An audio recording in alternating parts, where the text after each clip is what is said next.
Hello ladies and gentlemen, this is KairoS, and welcome back to Naval Action.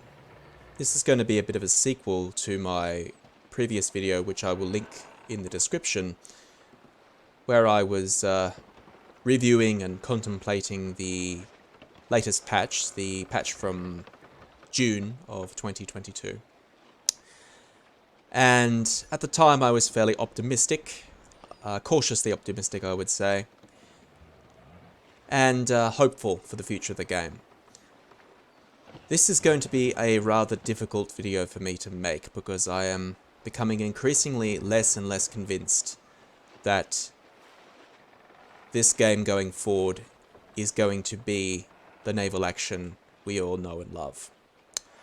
I'm going to list some of my concerns, some of my fears for the game going forward, and present what I think might be some evidence as to the new direction that the devs are taking this game, and I do not think it is a good direction. So I hope this will act both as a warning to the community as to what I think might be happening, and also a kind of open letter to the devs themselves to course correct and do what is best for the community and for naval action going forward. So without any further ado, let's actually get into the bread and butter of this rather unpleasant video. Hopefully I will be as fair and reasonable as possible. That's my aim.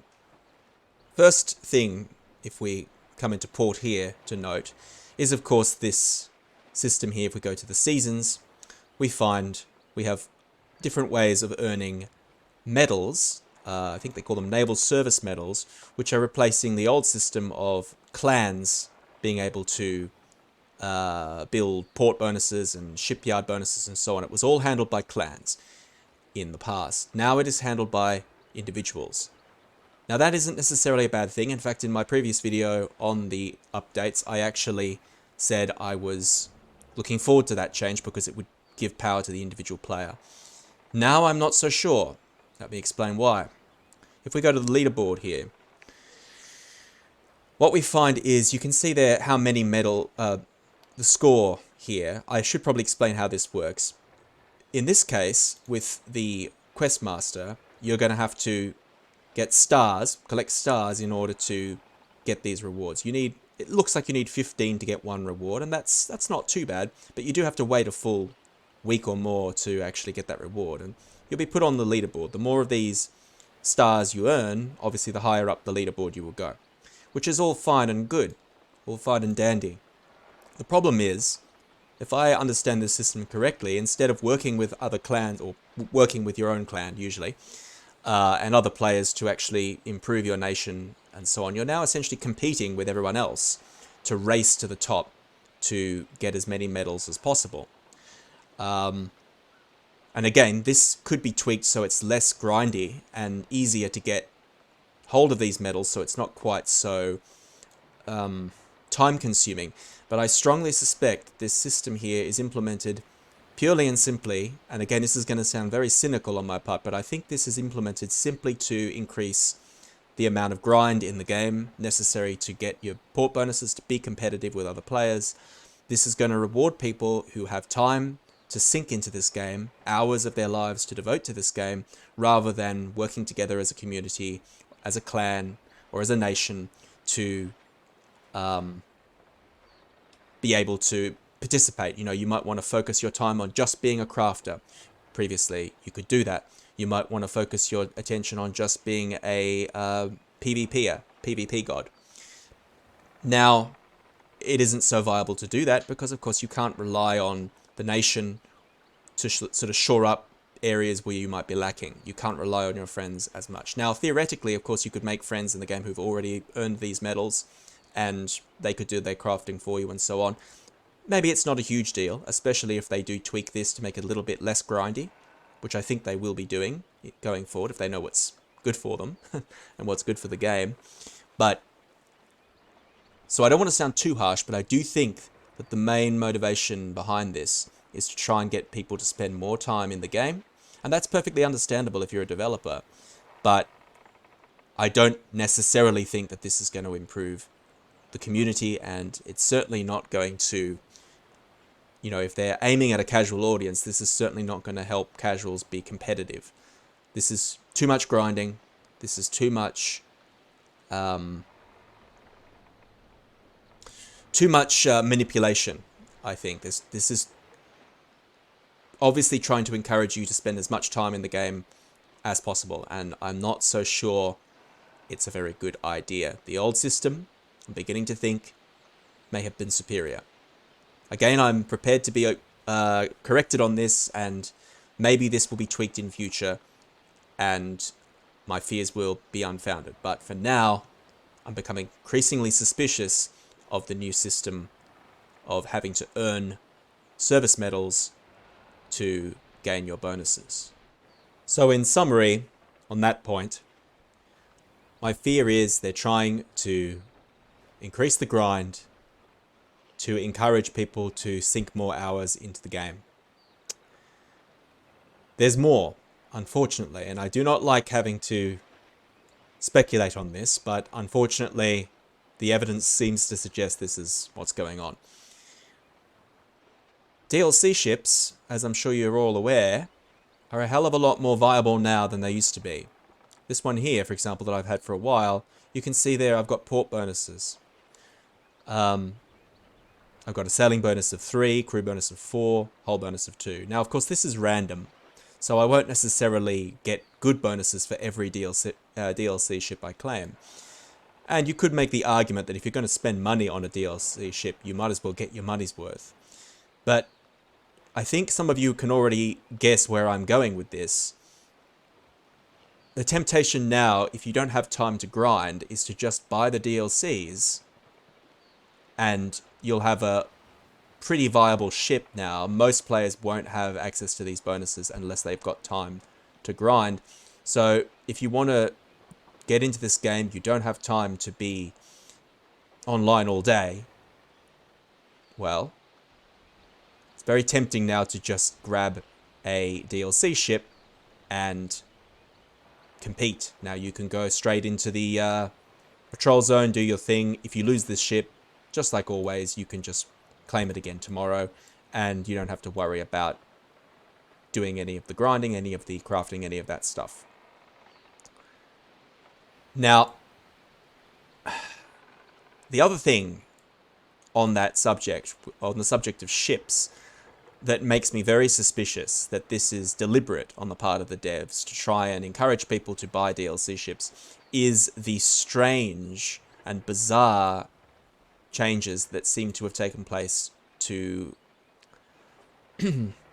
dumb down or reduce the effectiveness of crafted ships. Now, obviously, if you do have time to grind, as I keep saying, you will have very good port bonuses on all of these ships. But I've noticed something rather alarming. And if we go to my... Where is it? We go to my buildings here.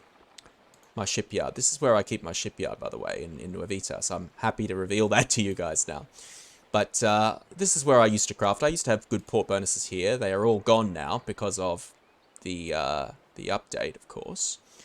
But if we go to the shipyard and craft here, I have noticed an alarming change in how these statistics are laid out.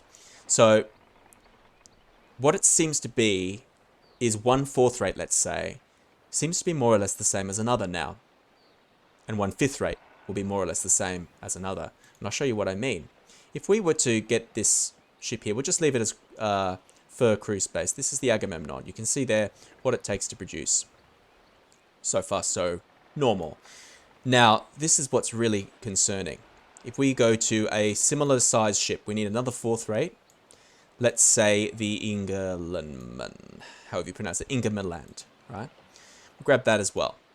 Now, previously, the Agamemnon should have been faster and a little bit less maneuverable, and I think a little bit tougher as well.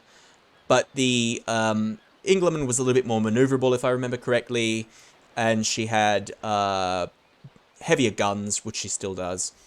But anyway, the basic gist will be they will have slightly different statistics depending on what kind of ship you want to be sailing. Do you want something a little bit faster and sturdier, or do you want something with heavy firepower and a bit more maneuverability?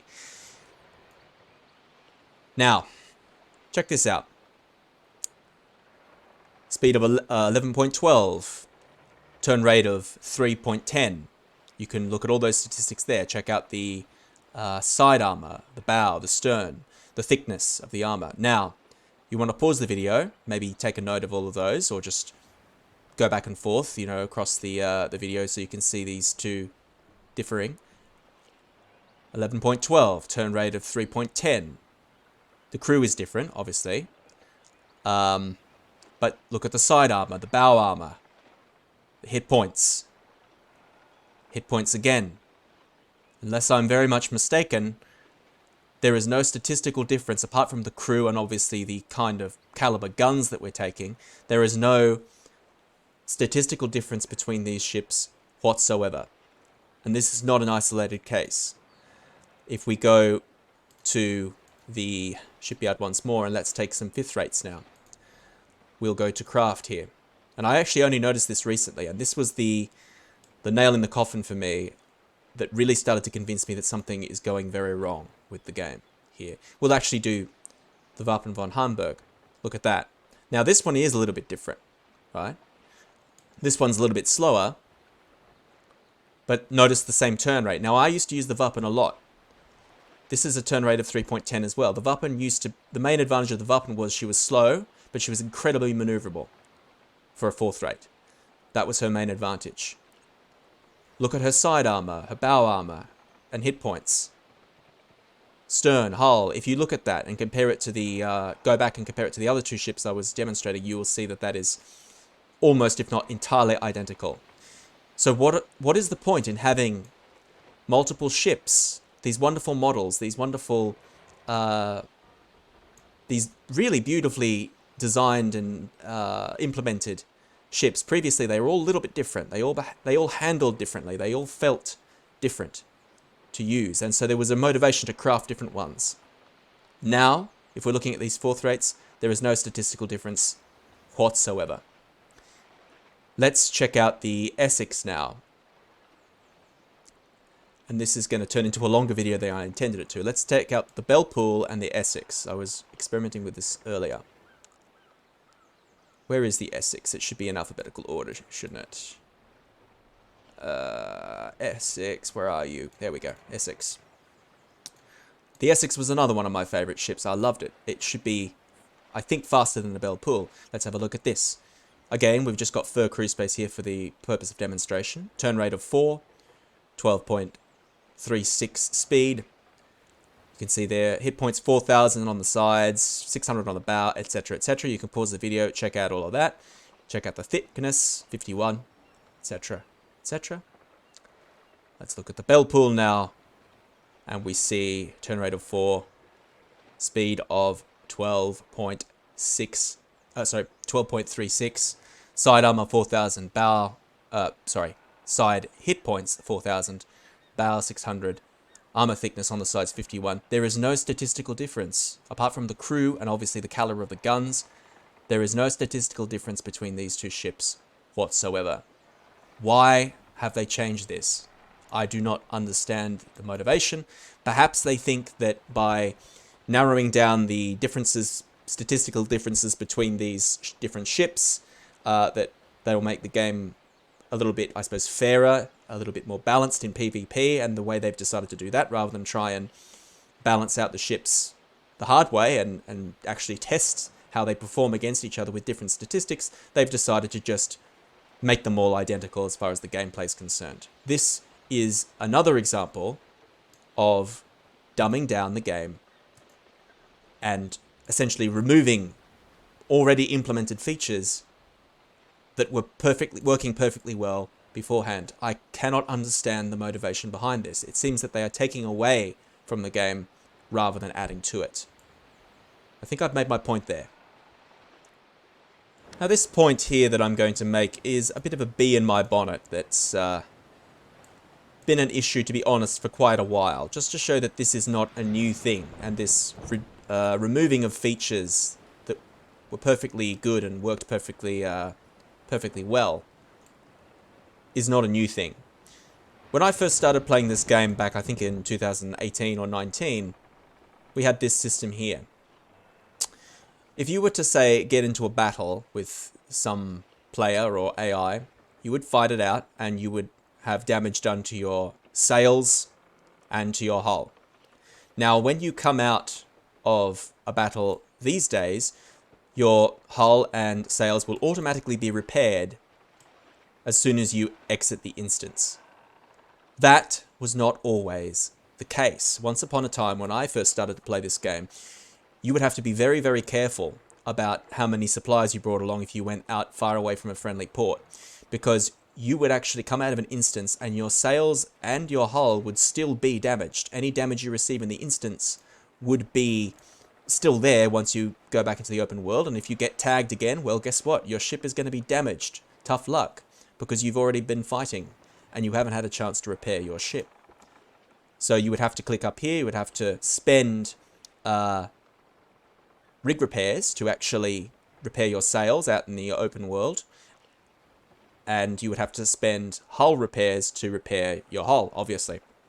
But it wouldn't automatically do it for you. The other alternative is you could go to a friendly port and pay to have the port repair your ship for you, instead of having to spend hull repairs. But it was all done realistically, I suppose. You didn't just, in an arcadey fashion, come out of a battle with a perfectly working ship. If you've been fighting and you only just got away, you know, you managed to slip out of an instance with tattered sails and broken masts and hull full of cannonballs, well, that's a problem you're going to have to deal with now.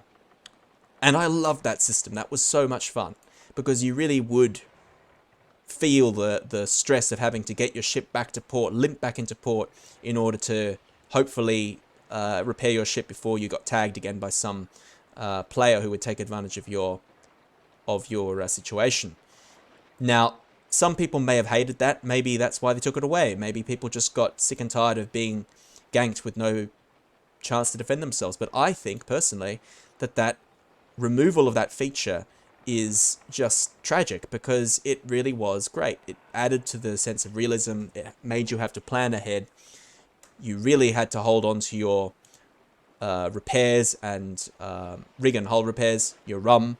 You had to be aware of your situation and plan ahead. Plan your piratical raids very carefully. No longer, unfortunately. That's been a thing for a long time, and I've been hoping that they would bring that back, but it doesn't look like, with the current course that the game is taking, it doesn't look like we'll ever see anything like that implemented back in the game again. And that, personally, I find rather tragic. And here we are now in a battle instance, and this French frigate is having a good old pommel away at me. Now, at first glance, this looks like naval action. This just feels fairly normal. But, of course, as I'm sure a lot of you have noticed by now, the pen... well, you're not going to get a lot of bounces. And I'm using carronades on the top deck there. That's a lot of pen. And I know I had a good angle there. But I have noticed... and again, I could make an entire video about this and actually look into the statistics of it all, but that would take forever, and quite frankly, I am not that good with numbers to sort of crunch away. But I have noticed, just from playing the game a little bit now, that armor is largely ineffective unless you get a really good angle, like so. You can see a couple of bounces there. You can still bounce shots, but generally speaking, armor is not an issue anymore, or it's not a factor anymore. You're going to want to entirely devote your builds, if you are crafting ships, I would recommend now, just use HP builds. Don't worry about armor, because armor is a very limited effectiveness. Because, I don't know, it just doesn't feel like it works anymore. And the real reason I wanted to show you this here in the instance, if we actually aim at the mast here, notice I have ball loaded. Let's see if we can get some hits in here. There we go, one mast hit, not the best volley of all, but you can see there it is actually registering that I'm getting hits there. Now again, they might patch this out eventually, and maybe I'm being a little unfair, but it seems so strange to me that they would still register hits on masts when ball does no damage apparently to masts now. And the more I sort of play the battles, as much as I do like the fact that now you can actually use chain to actually damage the mast, and as well as just the rigging, the actual sails itself, that's a good change. The fact that they've totally removed, according to the patch notes, they've totally removed the ability to damage mast with ball, just feels artificial to me. It seems like such a strange decision. And I'm not entirely convinced that this is a good thing. Again, I haven't really had that much of a chance to test PvP, so perhaps all of these changes really have balanced out the PvP and made things a little fairer and more, just seeing if we get any bounces there. It doesn't look like it. So again, you know, you're not going to get a lot of bounces anymore, but maybe the changes are broadly positive for gameplay if you do a lot of PvP. But look at that, I got 6, 7, 8 masts, 9, 10 mast hits there. Now, unless you read the patch notes, you would never know if you're a new player that you're not doing any damage there whatsoever to that ship's mast. Unless, of course, you switch to chain, and now you will be doing damage to both masts and sails. So, again, this might be fixed, but given the devs' track record so far, I'm not entirely sure that they're going to bother to fix that. So again, a system that worked perfectly well has been changed, and I think just because of the way it's been implemented, because of the lazy, and it is quite frankly lazy way that it has been implemented into the game, it just doesn't feel right. It doesn't feel like the Naval Action I remember. And this is obviously saddening for me, because I do enjoy this game immensely, and it saddens me to see so many features being removed rather than added to. And for those of you who were curious, I did indeed win that battle, and I actually rather enjoyed it. Managed to board, and we have here a broad pendant, which is going to come in handy next time they have an event, I'm sure, and hull repairs. So I don't want this, we'll take these, ooh, nice. Kit's pump. Very good. So that's pretty good loot, actually. And we will probably sink this ship. Now, as I was saying, I don't want this to seem like I am enjoying criticizing the game. I do, as I say, very much enjoy the game. It has given me a great deal of pleasure. There's a reason why I have made videos on my channel focusing on Naval Action, because I enjoy it.